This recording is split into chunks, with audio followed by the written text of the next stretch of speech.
नमस्कार, मैं हूं आपके साथ आस्था कौशिक। एयर इंडिया में अहमदाबाद में जो विमान क्रैश हुआ उसके बाद एयर इंडिया समेत कई फ्लाइट्स की खबरें आ गई कि या तो उनको मिडवे से वापस बुलाया गया किसी अचानक खराबी के चलते, कुछ फ्लाइट्स को कैंसिल भी कर दिया गया। आज ही अहमदाबाद टू लंदन की फ़्लाइट कैंसिल की गई है और उसके साथ ही अभी जो बिल्कुल अभी की खबर मुझे मिली वो ये कि पेरिस जाने वाली भी फ़्लाइट कैंसिल कर दी है। यहाँ तक कि नेक्स्ट दिन वहाँ से उसी फ्लाइट को वापस आना था एयर इंडिया की, उसको भी कैंसिल कर दिया गया है। तो ये हो क्या रहा है, इसका कारण क्या है? पूरी दुनिया में एक्सपर्ट अलग अलग तरह की बात कर रहे हैं, अलग अलग तरह की राय दे रहे हैं, लेकिन जब हम भारत की बात करते हैं तो भारत एक ऐसा देश है जो किसी भी घटना के हर पहलू में हर एंगल से जाकर उसको जानने का प्रयास करता है। और जाहिर सी बात है, जितना भयावह हादसा था उसके बाद सब लोग डर गए हैं। अब सब लोगों के अंदर ये है कि अब ये साल ही न जाने कैसा है। आप देखिए, साल की शुरुआत जो है वो कुंभ भगदड़ से शुरू होती है, पहलगाम में अटैक हो जाता है, उसके बाद बेंगलुरु में आरसीबी की जो विक्ट्री परेड थी उसमें भगदड़ हो जाती है, ऑपरेशन सिंदूर पाकिस्तान के साथ टेंशन हो जाती है, ईरान इजराइल मिडिल ईस्ट में क्या चल रहा है वो दोनों भयंकर तरीके से जंग में इन्वॉल्व होते दिख रहे हैं। तो लोग जो है इसके कारणों में जानने की कोशिश करते हैं। तो जैसे हर क्षेत्र का कोई एक्सपर्ट होता है, तो जो स्टार्स की गणना करते हैं, जो ज्योतिषी विद्या में रहते हैं, वो भी इसके कई कारण लेकर सामने आए हैं। तो आज मैंने सोचा कि चलो उनको भी सुनकर देखा जाए क्या कारण वो गिना पाते हैं। वैसे तो हमने देखा है कि कोई घटना जब घट जाती है तो फिर एक्सप्लेन किया जाता है कि जी फलाना ग्रह वहाँ था, फिर ऐसा हुआ, इसकी युति बनी, ये हुआ वो हुआ। लेकिन क्या घटने से पहले भी इन सब के बारे में जाना जा सकता है, या कभी किसी ने ऐसी प्रेडिक्शन की थी कि ये सब क्यों हो रहा है और आगे क्या होने वाला है? तो इसके लिए आज ज्योतिषाचार्य और वास्तु एक्सपर्ट हैं नीतीश शर्मा, मैंने खास तौर पर उनसे बात की है और ये तमाम सवाल मैंने उनके सामने रखे। और उन्होंने तो मुझे एक बड़ा खास रीज़न गिनाया। उन्होंने 9 नंबर का मेरे सामने जिक्र किया और कुछ उसको एक्सप्लेन वो कर रही थी कि 9 नंबर जो होता है वो मंगल का नंबर होता है। और एयर इंडिया की जितनी फ्लाइट्स जो है, या तो जो क्रैश हुई है उसके बाद जिनका कैंसिलेशन हुआ है या डाइवर्जन हुआ है, उन सभी को आप ऐड कर दें तो 9 नंबर आता है। अब वो कह रही थी कि ये मंगल का साल है, बहुत कुछ यहाँ घटित हुआ है, अभी तो बहुत कुछ घटित होगा क्योंकि आधा साल बाकी है। तो पेपर पेन लेके उन्होंने बहुत कुछ मुझे इस पर गणना करके बताया, तो वो हिस्सा मैं आपको सुनवा देती हूँ। और जो लोग ये जानना चाहते हैं कि भाई ये सब कब रुकेगा, हमें क्या प्रिकॉशन लेना चाहिए, या घर से निकलें तो क्या हमें 9 ही नंबर अवॉइड करना चाहिए? कोई 9वें फ्लोर पर भी रहता होगा, किसी की गाड़ी का नंबर 9 होगा, और किसी का दफ्तर जो है वो 9वें फ्लोर पे हो सकता है, कोई ट्रेन में जा रहा होगा तो वो भी क्या गिनती करेगा कि भाई 9 नंबर ना निकल आए मेरा। तो ऐसे बहुत सारे सवाल, काउंटर आर्ग्यूमेंट्स मैंने उनके सामने रखे कि भाई लोग क्या क्या अवॉइड कर सकते हैं। अब 9 नंबर को आप लोग कह रहे हैं कि मंगल का साल है, इस पर बहुत ज़्यादा सब कुछ भारी रहने वाला है, इससे बचे, तो लोग कहाँ तक बचे और क्या क्या बचे, और जिसकी डेट ऑफ बर्थ ही 9 है वो क्या करेगा?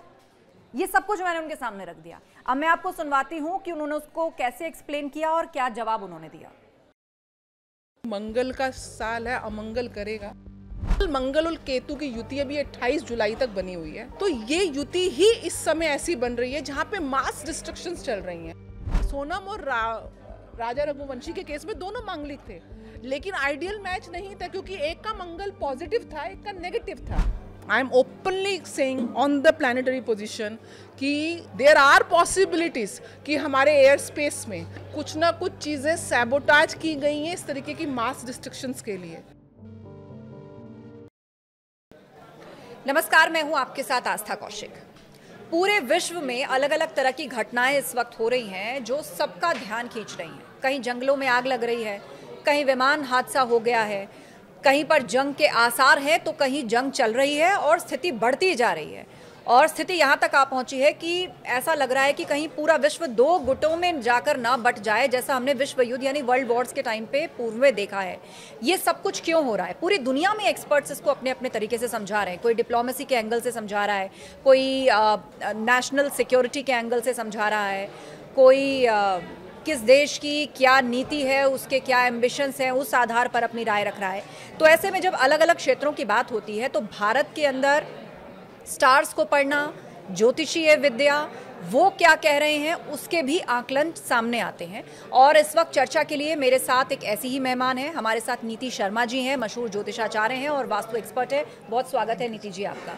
नीति जी, अब जब ग्रहों की और स्टार्स की मैं बात कर रही हूँ, ऑफ कोर्स आपके पास उस आधार पर बहुत सारे कारण होंगे, लेकिन आज जो हम चर्चा करने जा रहे हैं कि ये विश्व में इतनी अशांति का माहौल क्यों है, इतनी बड़ी बड़ी घटनाएं क्यों हो रही हैं, तो बहुत सारे साइंटिफिक काउंटर्स भी, जाहिर सी बात है, क्योंकि हमारे जो दर्शक हैं वो ये भी जानना चाहेंगे कि ये ज्योतिष एक्सप्लेन तो कर देते हैं कि ये घटना उस वजह से हुई, ये इस चीज का साल है, वो घटना उस वजह से हुई। इस घटना को होने से पहले कोई संकेत क्यों नहीं देता? पहले ही सब क्यों नहीं पता लग जाता अगर ये सब सच है तो? देखिए, ज्योतिष का काम क्या है? ज्योतिष का काम है आपको ग्रहों की चाल बताना और उसके प्रभाव बताना। पहले से बता देना, मेरे ख्याल से ये वर्ष 2025 जब से प्रारंभ हुआ है और अनगिनत ज्योतिष शोज टेलीविजन चैनल्स पे और सोशल मीडियाज पे आ चुके हैं। और न्यूमरोलॉजी के हिसाब से भी समस्त ज्योतिष ऑन एन एवरेज 9 on 10 ज्योतिष यही बोल रहे हैं कि मंगल का साल है, अमंगल करेगा। और प्रॉपर डेट्स भी अनाउंस करी गई हैं। मैंने खुद कितने चैनल्स में, इवन ऑपरेशन सिंदूर की डेट कब पॉसिबिलिटी है वो हमने इसको अनाउंस किया था। तो ऐसा नहीं है कि ज्योतिषी पहले से आपको बताते नहीं हैं, लेकिन बहुत प्रिसाइज बताना, कई बार इतना एक्यूरेट बताना, हम लोगों का भी एक लिमिट है। एकदम प्रिसाइज बताना is not possible to an extent, but हाँ उसके प्रभाव को बताना, मतलब उसकी तरफ इशारा हम करते हैं। और सच्ची बात यह है कि जब ग्रहों की चाल उल्टी चलती है, जब उनके प्रभाव होते हैं, तो आप कितनी ज्योतिष जानते हैं, आप कितने प्रोएक्टिव मेजर्स ले लेते हैं, बट जो घटना घटित होनी है वो होके रहती है। आपकी मृत्यु लिखी हुई है। ये भी कहते हैं ना आम परिवारों में कि होनी को कोई नहीं टाल सकता, ये बताया जाता है कि जो समय में निश्चित है वो होकर रहेगा। तो ऐसे में जब आप लोग रेमेडी बताते हैं तो फिर उसका क्या फायदा? जो यही बता रहे, दो चीजें होती है। एक तो आपकी मृत्यु निश्चित है, तो कोई ना कोई कारण बनेगा, आपकी मृत्यु घटित होगी। एक आपको मृत्यु तुल्य कष्ट आना निश्चित है। आप उस समय ज्योतिष की जो गाइडेंस है या प्रोएक्टिवली हम जो प्रिडिक्शंस करते हैं, तब अगर आप कुछ स्पेशल मेजर्स ले लेते हैं उन प्लैनेट से संबंधित, तो आपको वो कष्ट आने की जो संभावनाएं हैं वो कम हो जाती हैं, या उस कष्ट की इंटेंसिटी जो है, सिवियरिटी है, वो कम हो जाती है। फॉर एन एग्जाम्पल, अभी जो अहमदाबाद में विमान हादसा हुआ, उसमें केवल एक व्यक्ति सर्वाइवर बना, तो कुछ तो उसकी कुंडली में योग होंगे और कुछ बाकी उसमें योग होंगे कि वो इस दुर्घटना में मृत्यु को प्राप्त होकर ये अकेला इंसान बच गया। तो कहीं ना कहीं जब आपको जीवन भगवान ने देना होता है तो वो किसी भी परिस्थिति में, विकट परिस्थिति में देता है। ठीक है। और अगर जीवन आपका जाना होता है तो आपका जाता है। जी, मैं उस एयर इंडिया की घटना पर आऊंगी, लेकिन शुरू से शुरू करते हैं। अब मैं सुन रही हूँ 2025 को लेकर जो बहुत सारे ज्योतिषाचार्य हैं वो लगातार कह रहे थे कि भाई इस साल में बड़ी बड़ी घटनाएं होंगी, आपदाएं आ सकती हैं और भी बहुत सारी चीजें जो आप हमें बताएंगी। तो सबसे पहले मुझे बताइए कि आप इसका कारण क्या एक्सप्लेन करेंगे कि ये सब क्यों हो रहा है? आप भारत की बात लीजिए, कुंभ में भगदड़ हो गई, उसके बाद आप देखिए पहलगाम में कितना बड़ा हमला टूरिस्ट पर हो गया, एयर इंडिया की फ्लाइट क्रैश हो गई, उससे पहले आरसीबी की जो परेड थी बेंगलुरु में, वहां पर भगदड़ हो गई। तो ये सब क्यों हो रहा है? देखिए, मंगल जो है, अभी जिस समय इवन ऑपरेशन सिंदूर हुआ और जिस समय ये भगदड़ हुई, जहाँ पे मास डिस्ट्रक्शंस हुई, मंगल जो है बहुत एग्रेसिव प्लैनेट है, सबसे पहली बात। दूसरी बात कि ये जो वर्ष है मंगल को न्यूमरोलॉजिकली भी डिनोट कर रहा है। दूसरा, मंगल की अपनी स्थिति इन चंद महीनों में बहुत ज़्यादा, मैं कह सकती हूँ कि अशुभ अवस्था में है। ऐसा नहीं है, मंगल शुभकारक भी है। मंगल ज्योतिष में आपके करेज का, साहस का कारक है, आपके पराक्रम का, पुरुषार्थ का कारक है, आपके फिजिकल बीइंग का कारक है, आपकी स्ट्रेंथ का कारक है, कहीं ना कहीं सेनापति का कारक है, डिफेंस फोर्सेस। उच्च पद दिलाता है लोगों को। मंगल प्रधानमंत्री मोदी जी की कुंडली में मंगल राशि ही उनकी लगन की राशि है, वृश्चिक राशि, और वहाँ पे मंगल स्वग्रही होकर रोचक पंच महापुरुष योग बना रहे हैं। तो प्रधानमंत्री मोदी जी के अगर आप नेतृत्व की क्षमता देखें तो उनमें जो साहस और डिसीजन मेकिंग और जो एग्रेसिवनेस, इवन सैन्य हमारी जो सुविधाएं हैं उसको एकदम से आगे बढ़ाना, तो कहीं ना कहीं वो मंगल का सकारात्मक प्रभाव है। तो 2025 और ये मंगल जो आप कह रहे हैं, इनका क्या कनेक्शन है और कैसे है? मंगल 2025 में एक तो मंगल के अंक में आता है। मैं आपको एक और कोइंसिडेंस बताऊं, ये जो फ्लाइट जो AI 171 को अगर आप एड ऑन करेंगे 171, 1 + 7 + 1 9 अंक आता है। हाल ही में एक और फ्लाइट AI 180 का इमरजेंसी लैंडिंग हुई है, उसका भी टोटल 8 और 1 और 0 का टोटल जो आता है 9 सैन फ्रांसिस्को से मुंबई आ रही थी और इसको पायलट ने मिड में ही वापसी ले लिया कि किसी टेक्निकल खराबी के कारण। उसके बाद AI 159 अहमदाबाद टू लंदन, ये आज ही की घटना है। ये फ्लाइट्स दिल्ली से सही सलामत अहमदाबाद आती है और लंदन जाने से पहले इसमें ऐसी टेक्निकल फॉल्ट आई कि इसको रद्द ही कर दिया गया है AI 159 और लोगों से कह दिया गया एयर इंडिया द्वारा कि आप अपना रिफंड ले लीजिए। अब आप इसको कैसे कनेक्ट करें? 171 और 159 का जो टोटल आता है डेट कम अप टू 6। मैंने एक चीज नोटिस करी है कि इंडिगो की जितनी भी फ्लाइट्स रहती हैं वो 6E उनका जो है इनिशियल नंबर रहता है, 6 जो है वीनस का नंबर है और E जो है अल्फाबेटिक। इसको आप ऐड ऑन कर देंगे। ये एयर इंडिया के फ्लाइट नंबर्स हैं जिनके साथ हाल ही में घटना हुई। ये फ्लाइट तो पूरी तरह से क्रैश हो गई, जिसका जो सम है वो 9 आ रहा है। 180 ये सैन फ्रांसिस्को की फ्लाइट थी, मिड एयर प्रॉब्लम आई, इसको इमरजेंसी लैंड करना पड़ा, लोग बच गए, इसका समीशन 9 आ रहा है। 159 इसको तो रद्द ही कर दिया गया, ये भी एयर इंडिया की फ्लाइट थी, इसको आप जोड़ेंगे तो 1 + 5 = 6। ये तो 9 नहीं हुआ नीति। हाँ, ये 9 नहीं हुआ, 6 हुआ। इसमें सेविंग फैक्टर हमें वीनस का मिल गया, लेकिन आप जो 12 जून को जो हुई तो 12 जून को 2025 को ऐड करेंगे वो भी 9 आ रहा है। 1 + 2 + 6 जो 6 हमारा मंथ है वो भी 9 का ही आ रहा है। तो आप ये चीज देखो, हमारा जो ऑपरेशन सिंदूर का जो हमारे मेजर अटैक किया वो एक दिन 6 और 7 की रात को किया। 7 अगेन केतु का नंबर है, 7 की सुबह ही माने जाएंगे और दूसरा हुआ 9 तारीख को। तो आप देखिए कि मंगल का कितना सिग्निफिकेंट रोल है इस तरीके की मास डिस्ट्रक्शन, वेदर आप डिफेंस फोर्सेस के पर्सपेक्टिव में देख रहे हैं या इस तरीके के हादसों के पर्सपेक्टिव में देख रहे हैं। लेकिन नीति जी, अब आप इतने नंबर्स आप बताएंगी तो जो हमारे दर्शक है बेचारे वो डर जाएंगे। अब 9 नंबर से अब लोगों को लगेगा कि भैया मैं तो 9वें फ्लोर पे रहता हूँ, मैं कहाँ जाऊँ? या मैं 9 नंबर की कैब में नहीं बैठने वाला। नहीं, ऐसा नहीं है। 9 फ्लोर पे जाऊंगा ही नहीं। आस्था जी, ऐसा मेरी ट्रेन का टिकट में भी 9 आ रहा है, भाई मैं तो कैंसिल ही कर देता हूँ। बताइए दुनिया कैसे चलेगी? आस्था जी, ऐसा नहीं है कि एक नंबर का सिर्फ नकारात्मक ही प्रभाव है। ये केवल मंगल और केतु की युति अभी 28 जुलाई तक बनी हुई है और जिनकी कुंडलियों में मंगल कहीं ना कहीं से प्रभावी है, क्योंकि इस समय मंगल की शनि के ऊपर भी अष्टम दृष्टि है। जो आप मास डिस्ट्रक्शंस कह रहे हैं, मासिस का कारक जो ग्रह वो शनि होता है और अष्टम जो दृष्टि है वो मृत्यु की दृष्टि मानी जाती है, क्योंकि अष्टम भाव ज्योतिष कुंडली में मृत्यु का भाव होता है। लेकिन इसका मतलब ये नहीं कि आपको 9 अंक से दूर भागना है। आपको फॉर द टाइम बिंग 9 अंक को अवॉइड करना है। आप कोशिश करिए कि आप जिस दिन ट्रैवलिंग कर रहे हैं उस दिन ट्यूसडे या सैटरडे को अवॉइड करिए।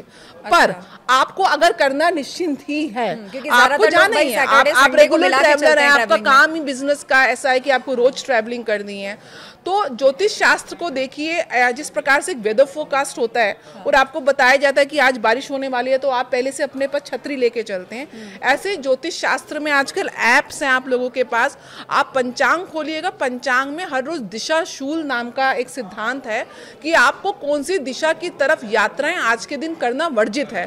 फॉर एन एग्जाम्पल, आज के दिन दिशा शूल जो है वो उत्तर दिशा की तरफ है। मतलब आज जिस तारीख में पॉडकास्ट कर दिशा शूल का अर्थ ये है कि आपको उस पर्टिकुलर दिशा में जिस दिन उस वार का शूल है दिशा का, उस दिशा में आपको ट्रेवल नहीं करना है।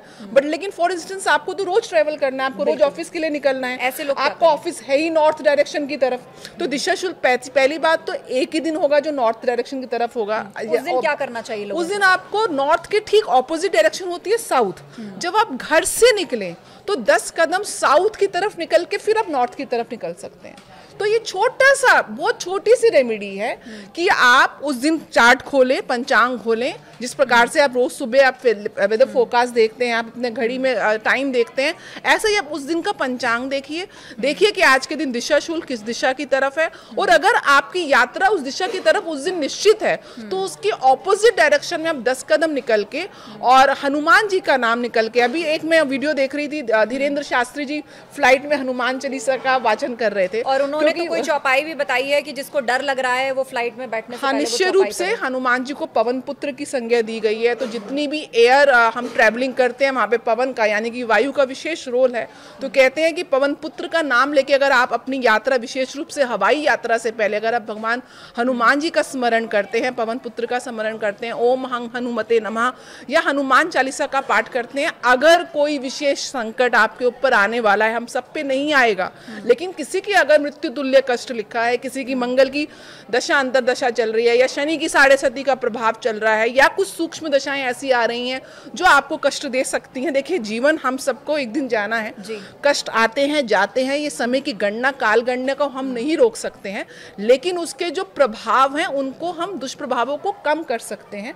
तो आप इस तरीके से हनुमान जी की उपासना करके जब आप घर से निकलते हैं, और पहला कदम हो सके आपकी जो नाड़ी चल रही है, आप इस तरीके से जब देखेंगे सीधी और लेफ्ट नाड़ी चंद्र नाड़ी या सूर्य नाड़ी चल रही है, तो जोन सी भी नाड़ी आपकी चल रही है, मान लीजिए आपकी राइट श्वास चल रही है, तो दैट इज अ सूर्य नाड़ी।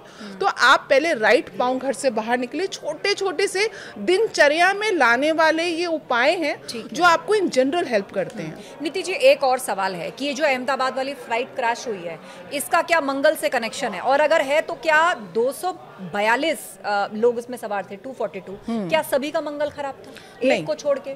नहीं, ऐसा नहीं है। मंगल सबका खराब था ऐसा नहीं कह सकते हैं। मैं बार बार कह रही हूँ कि ये इस तरीके की प्रिडिक्शंस हम लोग कर रहे हैं कि मास डिस्ट्रक्शंस के योग बने हुए हैं, चाहे वो वॉर्स हो रही हैं, इजराइल ईरान की वॉर आप देख लें, रशिया यूक्रेन की वॉर देख लें, ऑपरेशन सिंदूर में भी आप देखिए कि आप चाहे आपने आतंकवादी ढाई, लेकिन हत्याएं तो हुई ना, मतलब जीव आत्माओं का तो नाश हुआ ही। तो ये युति ही इस समय ऐसी बन रही है जहाँ पे मास डिस्ट्रक्शंस चल रही हैं। सब पे मंगल का दुष्प्रभाव नहीं हो सकता, लेकिन आप जब उस पर्टिकुलर डेट में, आप देखिए कोइंसिडेंस कैसे आ रहा है, 9 अंक की डेट आ रही है, 9 अंक फ्लाइट का आ रहा है, कहीं ना कहीं 1:38 पे उस समय जब मैं चार्ट देखा था तो चंद्रमा जो थे वो प्लूटो के बिल्कुल 9 डिग्री के आसपास थे। प्लूटो को हम कभी इग्नोर नहीं कर सकते, यम का देवता माना जाता है। तो जब उस समय का चार्ट था तो बहुत क्लोज प्रॉक्सिमिटी में चंद्रमा थे। और दूसरी चीज़ भी, मैं बहुत दिनों से ये चीज़ मैं काफ़ी चैनल्स में बोल रही हूँ कि जब से राहु का गोचर कुंभ राशि में हुआ है, कुंभ जो है वायु तत्व राशि है, Rahu all of a sudden, Rahu Ketu की प्रिडिक्शन करना किसी भी ज्योतिषाचार्य के लिए एग्जैक्ट प्रिडिक्शन करना इज नेक्स्ट टू इम्पॉसिबल, क्योंकि ये ग्रह ही ऐसे हैं जो अकस्मात एकदम all of a sudden hidden इनकी एनर्जीज होती हैं, ये एकदम से आके प्रभाव दिखाते हैं और एक्सप्लोसिव प्रभाव दिखाते हैं। राहु एक्सप्लोजन का कारक बनता है, केतु टर्मिनेशन का कारक बनता है। जब आप इसकी आध्यात्मिक स्टोरी समझेंगे तो किस प्रकार से स्वरभानु नामक राक्षस ने छल से अमृत का पान किया और भगवान विष्णु ने जब इनको खंडित किया तो गला काट के जो केतु वहीं पे विष्णु जी के चरणों में गिर गया और राहु को की सर था वो दूर जाके गिर गया।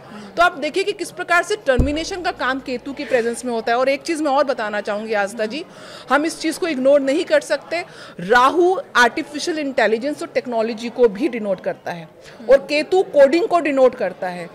देयर आर पॉसिबिलिटीज कि हमारे एयर स्पेस में, हमारे डेटा सिस्टम में, हमारी एआई इंटरफेस में कुछ ना कुछ चीजें सैबोटाज की गई हैं इस तरीके की मास डिस्ट्रक्शंस के लिए। We can not ignore the possibility. आप ये कहना चाह रही हैं कि जो अहमदाबाद की फ्लाइट क्रैश हुई है उसमें कोई मैनुअल एरर नहीं था, बल्कि इसको करवाया गया भारत में भय फैलाने के लिए, ये संभव है कि या डिकोडिंग जिसका आप जिक्र कर रही हैं। मैं इसलिए ये बात बोल रही हूँ क्योंकि मंगल और केतु और राहु का आमने सामने होना, पैरेलली गुरु का वक्री होना, गुरु एक सेविंग फैक्टर होता है देश की कुंडली में भी, और उस समय भारत की भी कुंडली में जो है इस समय धनु राशि एक्टिव हुई है डबल ट्रांजिट से, जो 8वें भाव की राशि है यानी कि मृत्यु भाव की राशि है। इसका असर क्या और ये गोचर बता रही हूँ, ये जो गोचर है ये सिंह राशि में हुआ है, अग्नि तत्व और सूर्य की राशि है, सत्ता की राशि है। तो अग्नि तत्व राशि में अग्नि के प्लैनेट का होना और कहीं ना कहीं केतु भी अग्नि का कारक है, तो बहुत ज्यादा ज्वलनशील प्लैनेट्स एक साथ एक तो हो गए। दूसरा राहु केतु में, क्योंकि मैं बोल रही हूँ कि एआई इंटरफेस और कोडिंग का इंटरफेस और मैकेनिकल इंजीनियरिंग टेक्निकल लाइन भी शनि और मंगल कहीं ना कहीं डिनोट करते हैं। तो यहाँ पे ऐसा भी संभावनाएं हैं कि इसके पीछे जो भारत विरोधी ताकतें हैं वो कहीं ना कहीं आज की डेट में प्रॉक्सी वॉर का ज़माना है, लोग डायरेक्ट वॉर नहीं करते हैं। तो इस तरीके से ये मतलब एक एलिमेंट हो सकता है, बिल्कुल संभावना हो सकती है। की स्थिति आप जो ग्रहों की स्थिति में देख रही हूँ, आप एआई इंटरफेस को, आपके डेटा हैकिंग को या ब्लैकनेट के थ्रू इसके प्रभाव को, हमारी फ्लाइट्स के जो कंप्यूटर सिस्टम है, डेटा सिस्टम है, उनकी हैकिंग के इंटरफेस की वजह से एकदम से डबल इंजन फेलियर हो जाना, which is out of manual reach, और इमीडिएटली उसको काउंटर हम नहीं कर पाए। लेकिन नीति जी, और भी तो फ्लाइट्स हैं उसके बाद। आज मुझे लगता है कि आज क्या तारीख है, आज 17 तारीख है जब हम ये पॉडकास्ट रिकॉर्ड कर रहे हैं। 12 तारीख की घटना हुई, लगभग 5 दिन बीत चुके हैं। कई फ्लाइट्स ऐसी हैं एयर इंडिया की ही जो इंजन में खराबी के चलते या तो टेक ऑफ के तुरंत बाद वापस आ गई, किसी को रद्द कर दिया गया, और ये वर्ल्ड वाइड हो रहा है। एक ब्रिटिश एयरवेज की भी फ्लाइट थी, उसके साथ भी कोई टेक्निकल गड़बड़ हुई थी इस हादसे के थोड़े टाइम बाद, उसको भी फौरन वापस एयरपोर्ट पे लैंडिंग उसकी करवाई गई थी। तो क्या ये सब कुछ जो है इस सब के पीछे आप कह रही हैं कि सिर्फ साजिशें हो सकती हैं, या क्या possibility of terrorist interface is strong. I am openly saying on the planetary position कि देश विरोधी या ह्यूमैनिटीज़ के जो अगेंस्ट जो फोर्सेस काम कर रही हैं, जिसको आप टेररिज्म दो, अलगाववाद दो, जो नाम दो, they are technically sound people. जब वर्ल्ड ट्रेड टावर में भी अटैक हुआ तो वो ट्रेंड इंजीनियर्स थे। तो आप देखेंगे कि किस प्रकार से जो टेक्निकली साउंड लोग हैं, ट्रेंड लोग हैं, अपनी अपनी फील्ड में एक्सपर्टीज़ हैं, एआई में एक्सपर्टीज़ हैं, वो अब जब उनकी मानसिकता यही है कि हमको अपना जो भी एजेंडा है, टेरर फैलाना है, भय को फैलाना है, तो उसको अब डायरेक्टली नहीं करके इस तरीके से आज, क्योंकि देखिए आज सारा ही चीज़ एआई बेस हो चुका है, डिजिटल हो चुका है, तो जितना इसको आप सैबोटाज करके आप इनके सिस्टम को ही आप कर दीजिए, क्योंकि आपकी जब इकोनॉमी ग्रो कर रही होती है तो ऑब्वियसली जो आपके विरोधी ताकतें होती हैं उसको रोकना चाहेंगी, और रोकने के लिए इससे बड़ा सशक्त टूल उनको मिलेगा नहीं कि आपके पूरे सिस्टम को ही वो किसी न किसी तरीके से हाईजैक करने का प्रयास करें। एक ऐसा भय का माहौल बनाएं, क्योंकि हमारी इकोनॉमी में आप देखिए इस सब का बहुत बड़ा योगदान है। लोग आते हैं, जाते हैं, टूरिज्म है, टूरिस्ट पर हमला हुआ, फ्लाइट को इस तरीके से क्रैश हो जाना, वो अपने आप में, हालांकि ब्लैक बॉक्स मिल गया है, अब असल वजह जो साइंटिफिक वजह है वो सामने आएगी, उसका सबको इंतजार है। तो आपका कहना ये है कि ये सैबोटाज हो सकता है, ये कोई आतंकी घटना हो सकती है, भारत के विरोध में कोई प्लानिंग बड़ी हो सकती है जिससे यहाँ की इकोनॉमी को चोट पहुंचाई जा सके? निश्चित रूप से भारत इस समय जिस प्रकार से ग्रोइंग इकोनॉमी है, वर्ल्ड लीडरशिप में आप देख रहे हैं हमारे प्रधानमंत्री कहीं ना कहीं एक अलग जोन में खड़े हैं। हर जगह जो जियोपॉलिटिकल आप चीज़ों को समझिए, हमारी टेक्नोलॉजी को समझिए, न्यूक्लियर टेक्नोलॉजी को समझिए, चाहे हमारे आप स्पेस टेक्नोलॉजी को आप समझिए, जिस तरीके से हर क्षेत्र में भारत एक डिजिटल टेक्नोलॉजी अपने आप में एक रिवोल्यूशनरी है भारत के अंदर। And the main thing is this is the only country in the world which has the largest human force. हमारे पास यूथ की ताकत और ह्यूमन फोर्स की ताकत सबसे ज़्यादा है, तो उसको कैसे वीक किया जाए। जब हमारे पास अपनी पॉपुलेशन की ताकत है, दूसरी तरफ हम टेक्निकली भी साउंड हो रहे हैं, सेमीकंडक्टर डिवाइसेस में आ रहे हैं, एआई हो रहे हैं, और हम जिस प्रकार से आगे बढ़ रहे हैं, तो उस प्रकार से जो भारत विरोधी ताकतें और जो इस समय शिखर में देश है, नोबडी वांट्स कि हमें कंपटीशन मिले, तो डायरेक्टली और इनडायरेक्टली, जैसे मैं बार बार कह रही हूँ, आजकल ट्रेंड ही प्रॉक्सी वॉर का है कि आपके दुश्मन के माध्यम से आपको सैबोटाज करना या आपको हार्म करना। और अब क्योंकि एआई का ज़माना है, और मुझे एलॉन मस्क की वो लाइन भूलती नहीं है कि mark my words, AI will be far more dangerous than human intervention, and this is a fact of today कि आर्टिफिशियल इंटेलिजेंस और कंप्यूटर टेक्नोलॉजी, डेटा टेक्नोलॉजी जिसकी हम बात कर रहे हैं, वो उसके ऊपर भारत को बहुत ज़्यादा, उसकी हैकिंग के ऊपर, उसकी टेक्नोलॉजी कैसे वो सैबोटाज कर सकते हैं, उस कॉन्सेप्ट के ऊपर हमको एक्सरसाइज करने की बहुत ज़्यादा आवश्यकता है। क्योंकि तो ये जो भारत और पाकिस्तान के बीच में सैन्य द्वंद्व हुआ अभी पिछले दिनों, उसके बाद भारत ने ऑपरेशन सिंदूर चलाया, तो क्या इसका भी इस ग्रह से कोई कनेक्शन है, या ये भी निश्चित था कि भाई ऐसी स्थिति बनेगी, और क्या आगे भी ऐसा कुछ देखने को मिल सकता है? देखिए, यही प्रेडिक्शंस तो हम बोल ही रहे हैं कि इस वर्ष, इवन मैं तो आपको यहाँ पे बोल के जा रही हूँ, हमारे नॉर्थ ईस्ट के बॉर्डर्स भी इनसिक्योर हैं। सिर्फ पाकिस्तान वाली साइड नहीं है, मैं नॉर्थ ईस्ट की बात भी कर रही हूँ, जो हमारे चाइना को जो हमारे बॉर्डर्स हैं, they are also insecure. We need to have a very very strong check on the borders, क्योंकि द पॉसिबिलिटी बॉर्डर्स में कुछ अनरेस्ट हो is quite possible across the year. Across the year. और ये स्थिति किस तारीख या किस महीने तक बन रही है? ये अभी जुलाई तक तो स्थिति बन रही है, उसके बाद थोड़ा आएगा, उसके बाद सितंबर में भी आप देखेंगे कि सूर्य ग्रहण आ रहा है 21 सितंबर को, तो सितंबर के महीने एकदम से एग्रीवेट होगा। फिर अक्टूबर में जब गुरु जो हैं वो अपनी उच्च राशि में जाएंगे, क्योंकि गुरु भी इस वर्ष अतिचारी हुए हैं, तब थोड़ा आपको एक सेविंग फैक्टर मिलेगा। तो यहाँ पे हमको अपनी डिफेंस फोर्सेस को और हमारे इकोनॉमी को पैरेलली हैंडल करना बहुत ज़रूरी है, क्योंकि भारत की कुंडली में मंगल केतु की इस समय युति 4th हाउस, जो कि कहीं ना कहीं भारत की लैंड को दिखाता है, आवाम को दिखाता है, हमारे देश की जनता को दिखाता है। तो possibility of civil wars to an extent ऐसे बॉर्डर्स पे उसकी भी पॉसिबिलिटी है। तो इसलिए मैं वही कह रही हूँ, ज्योतिष आपको पहले से बता रहे हैं, तो सरकारों का काम क्या है कि जब इसकी संभावनाएं बढ़ जाती हैं, तो इनसे रिलेटेड आपके जो भी डिपार्टमेंट्स हैं, आप उनको पहले से एक्सरसाइज करने के लिए बोल दीजिए और उस पर काउंटर चेक करिए। This is more important to take astrology as a helping hand to plan your future. आपके जो भी आपकी स्ट्रेटजीज हैं उसमें वो हेल्प करता है, ताकि उसका डैमेज आप मिनिमम कर सकें। देखिए, देश में और विश्व में कई ऐसी घटनाएं हो रही हैं, जैसे इस वक्त ईरान और इजराइल का जो वॉर है वो बिल्कुल जिसे कहते हैं एक ऐसी स्थिति पर जा खड़ा हुआ है कि अब वहां से कुछ भी हो सकता है। इजराइल जो पहले से ही एक ऐसा देश है कि उस पर जिसने अटैक किया पूरे आक्रामकता के साथ इजराइल उसको खत्म करके मानता है, लेकिन अब ऐसी आक्रामकता ईरान ने भी दिखाई है जी। और अब इंतजार है कि भाई इजराइल क्या करेगा। और हम इसके बारे में बात क्यों कर रहे हैं? क्योंकि अमेरिका इजराइल को वार्न कर रहा है, ईरान की जो नजदीकी है या जो उसकी गुड बुक्स है वो चाइना के साथ है, वो रशिया के साथ है, वो नहीं चाहेंगे ईरान बर्बादी ना हो। तो कहीं ना कहीं विश्व क्या दो गुटों में बंटता जा रहा है? क्या ये कोई वर्ल्ड वॉर जैसी स्थिति उत्पन्न कर सकता है अकॉर्डिंग टू यू, जो आपकी गणनाएं? देखिए, वर्ल्ड वॉर की स्थिति जो सबसे ज्यादा हमारे जो शास्त्रों में जो भयानक युद्ध अगर हम बोलें तो वो महाभारत काल का युद्ध देखा जाता है, और उस समय मंगल, केतु और शनि की युति थी, जो आज के परिप्रेक्ष्य में नहीं है। मंगल और केतु की युति है वो फॉर द टाइम भी, लेकिन आज के परिप्रेक्ष्य में नहीं है। और एटॉमिक क्या पावर्स का यूज होगा? मैंने हिरोशिमा नागासाकी जो 1945 में अटैक्स हुए थे, तब भी शनि मंगल केतु की एक्सिस थी। तो आज के संदर्भ में वो एग्जैक्टली कॉम्बिनेशंस नहीं है। मतलब तो वो न्यूक्लियर लेवल तक आपको नहीं दिख रहा है? न्यूक्लियर लेवल तक सिर्फ थ्रेटनिंग होगी, प्रॉक्सी वॉर्स होंगी, एक दूसरे की पावर को ओवरशैडो करने का प्रयास होगा, उससे ज्यादा कुछ नहीं होगा। ट्रम्प जी तो वैसे ही पीस मेकर में। अच्छा, ट्रम्प जी की कुंडली क्या कहती है? अचानक से अजीब अजीब सी बातें वो करने लग गए हैं, पूरे वर्ल्ड में लोग उनको हल्के में ले रहे हैं। आज देखिए G7 में कैसी तस्वीर सामने आई, जब कनाडा के राष्ट्राध्यक्ष ने उनको टोक दिया बोलते हुए डोनाल्ड ट्रंप को कि भाई मैं अध्यक्ष हूं G7 का, उस नाते मुझे मेरी बात रखने दीजिए। और फिर डोनाल्ड ट्रंप इधर उधर हो गए। भारत के लिए वो कह रहे हैं मैं इनकी जंग रुकवाऊंगा, ईरान इजराइल के लिए कह रहे हैं अब जरा यहाँ की भी जंग रुकवा दो। तो ये क्या हो रहा है? डोनाल्ड ट्रंप क्या ये भरोसेमंद अमेरिका के लीडर साबित होने जा रहे हैं विश्व के लिए? I don't think so. अभी प्रेजेंटली ट्रंप को ऐसा लग रहा है कि एक तो उनका एक लास्ट परफॉर्मिंग सेशन रहेगा, ठीक है। दूसरा वो ये चाहते हैं कि वो एक ऐसा अमेरिकन लीडर उभर कर आए कि जिसका जो कंट्रोल है वो कहीं ना कहीं पूरे वर्ल्ड पे रहे, पीस मेकिंग में, या समहाउ बैकग्राउंड चौधराहट भी चलती रहे उनकी। तो ट्रम्प जो है वो इम्पल्सिव नेचर के इंसान हैं।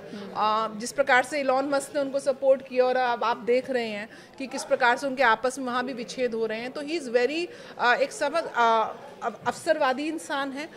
उसको सिर्फ कैश करने की उनकी स्थिति है, और मैं फैक्टर बहुत है। अहंकार आप कह लीजिए या अपनी सुप्रीमेसी दिखाने के लिए बात कह लीजिए कि I am the supreme most leader in the world. इनका तो होगा क्या? मतलब अभी देखिए, अभी प्रेजेंटली अगर मैं प्रश्न कुंडली लगाऊं तो इस समय गुरु बुध सूर्य कन्या लगन का उदय हो रहा है।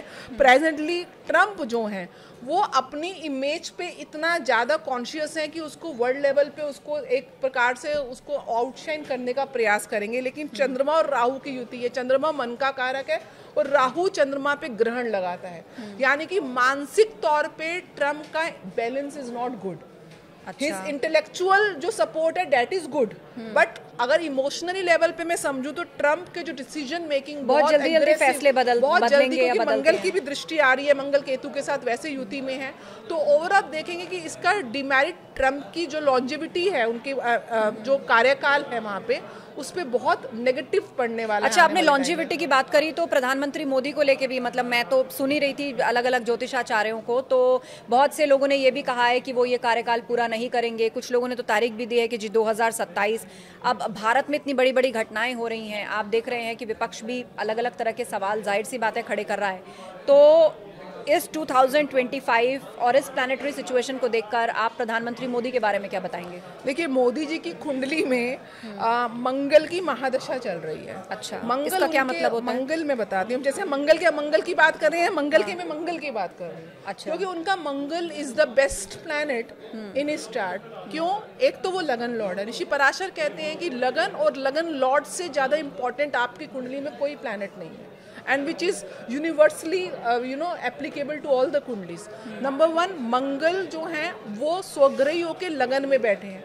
तो मंगल, जैसे मैंने बताया, करेज का कारक है, रोबस्ट हेल्थ देता है। इस एज में भी हमसे और आपसे ज़्यादा वो काम कर रहे हैं, तो ऊर्जा मिल कहाँ से रही है उनको?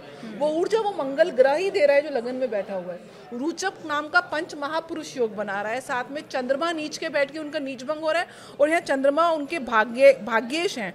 तो ओवरऑल अगर मैं मोदी जी की कुंडली देखूं, गुरु उनका केंद्र में बैठा हुआ है, तो वो भी नीच भंग की क्वालिटी को और कर रहा है।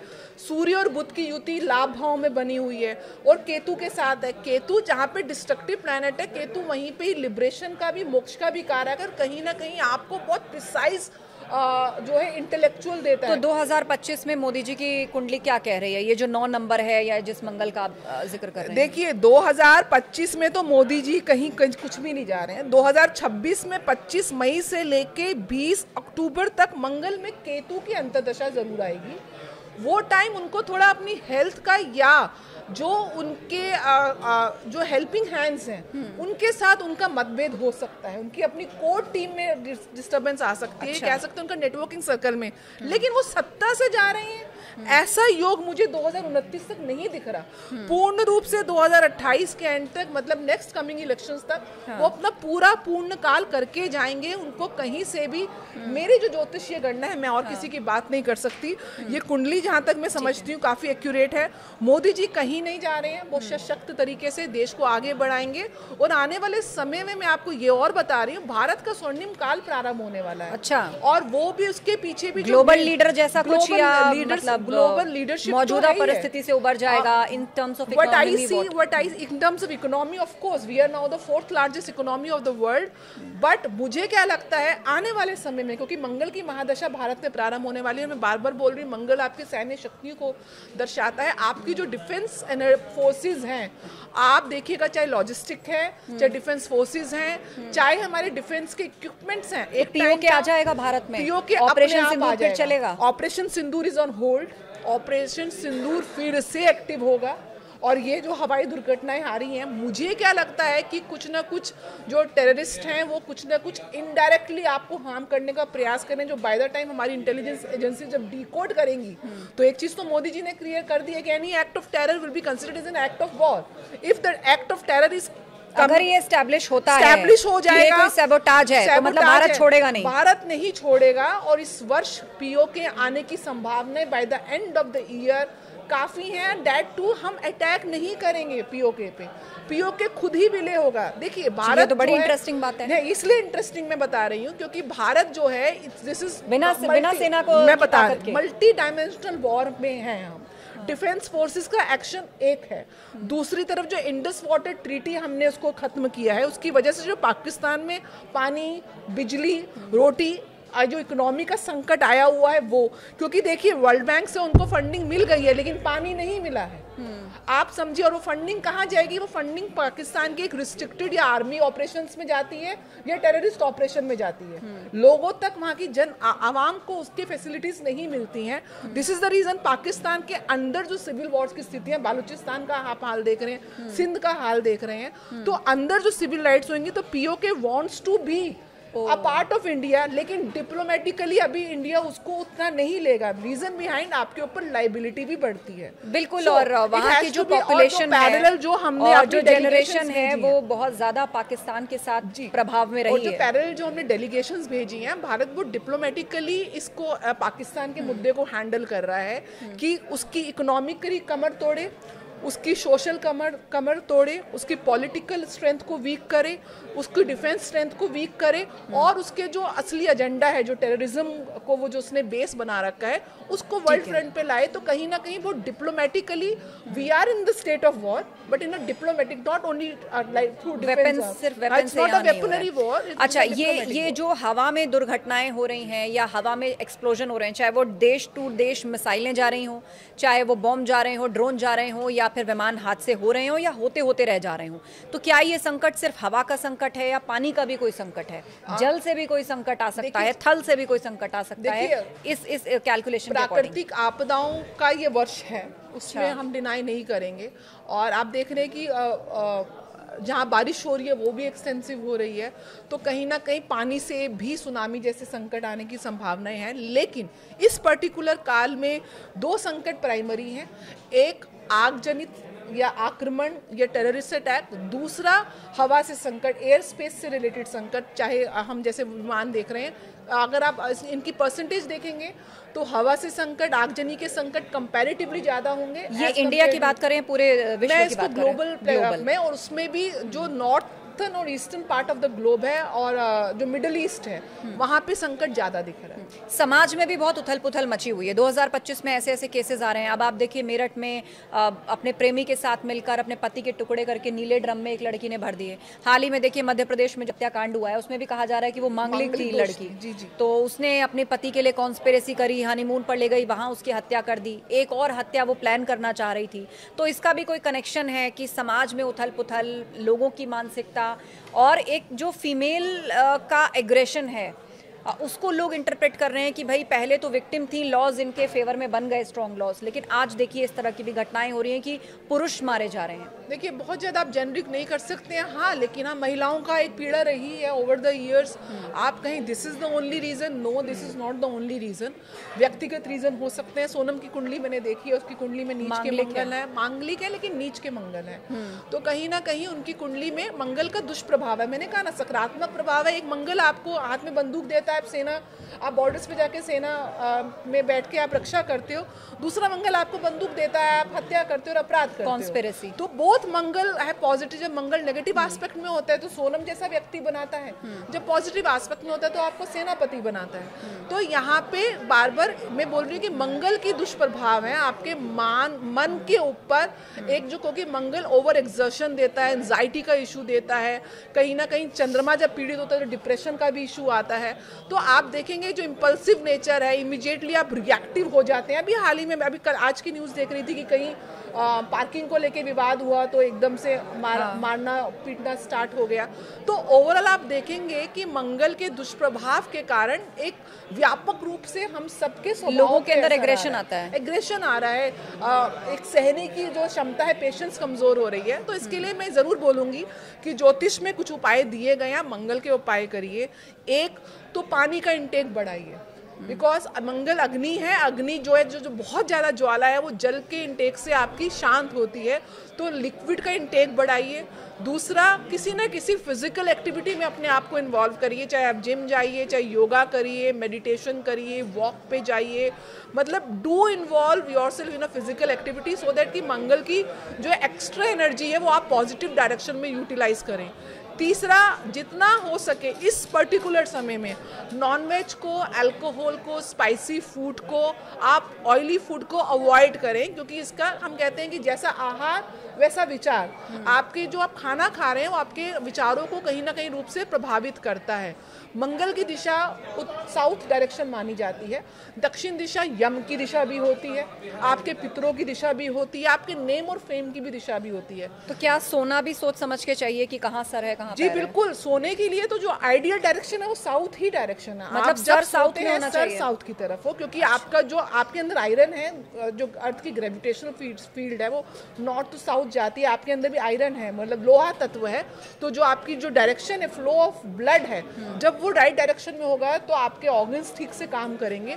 तो the best ideal direction to sleep is your head towards the south direction. तो वो तो बोला ही जाता है कि साउथ डायरेक्शन की तरफ सर रखें। अच्छा, लड़का भी मांगलिक है, लड़की भी मांगलिक है। हाँ जी। तो क्या सही है आपस में? This is one of the aspect. बार बार बोल रही हूँ कि एक मांगलिक की दूसरे मांगलिक से शादी होना ये एक कंडीशन है। अच्छा। मंगल एक मात्र आपको मैं बोलूँ 20 से 25% रोल होता है। उसके अलावा आपके बाकी ग्रह कैसे मिल रहे हैं, गुण मिलान, अष्टकूट मिलान कैसा है, आपकी दशा दशा कैसी है, व्यक्ति की दूसरे व्यक्ति की अंतर दशा कैसे चल रही है, प्लैनेट्स एक दूसरे को सपोर्ट कर रहे हैं। अब सोनम और राजा रघुवंशी के केस में दोनों मांगलिक थे, लेकिन आइडियल मैच नहीं था क्योंकि एक का मंगल पॉजिटिव था, एक का नेगेटिव था।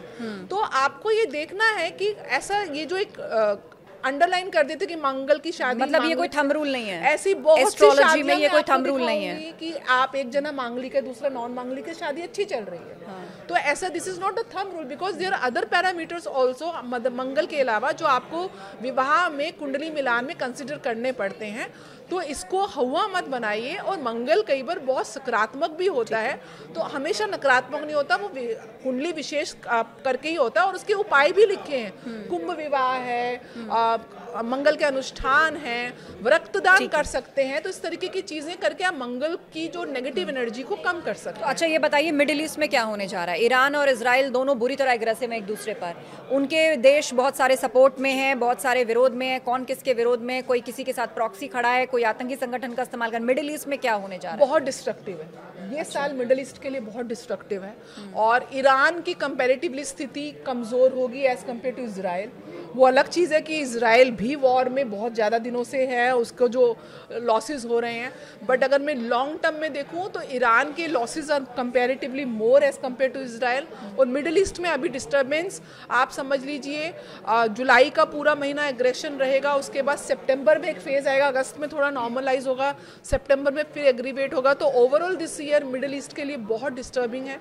वहाँ के लोगों को थोड़ा एहतियात बरतनी चाहिए। मतलब समझौते की उम्मीद आपको नहीं दिख रही है? अभी ये वॉर सिचुएशन बढ़ेगी, इस वर्ष समझौते की कोई उम्मीद मेरे को नहीं दिख रही। ठीक है। अच्छा, एक आम आदमी क्या करे? अब जिन लोगों ने इस पॉडकास्ट को सुन लिया है वो ज़रूर उसमें आ गए होंगे कि भाई एक तो 2025 है, ये भी 9 है, और जिन जिन विमानों के साथ कुछ ना कुछ हो रहा है घटनाएं, वो भी 9 हैं, पूरे देश में अशांति है। तो एक आम आदमी, उसको आप क्या बताना चाहेंगे कि वो अपने आप को एटलीस्ट ऐसा कोई मेंटल स्ट्रेस ना ले और इन चीज़ों से बचे? तो उनके लिए कुछ देखिए, अगर आप हिंदू धर्म के पालन करते हैं तो बिना किसी संकोच के डेली आप हनुमान जी का हनुमान चालीसा पढ़ें, हनुमान जी के बीज मंत्र ओम हंग हनुमते नमः का पाठ करें, आपके लिए बहुत अच्छा रहेगा। लेकिन इन जनरल आप घर से जब निकलें तो कुछ मीठा खा के, उसमें भी विशेष रूप से गुड़ खा के निकलें और पानी पी के निकलें। पानी का इंटेक बढ़ाएं। इफ़ पॉसिबल आप चांदी के गिलास से पानी पिएं, आपके लिए बहुत अच्छा है। मैंने जैसे बताया, फिजिकल एक्सरसाइज में ज़रूर आप 1 से 2 घंटा दिन का निकालिए। उसके बाद आप जितना हो सके स्पाइसी फूड को अवॉइड करिए।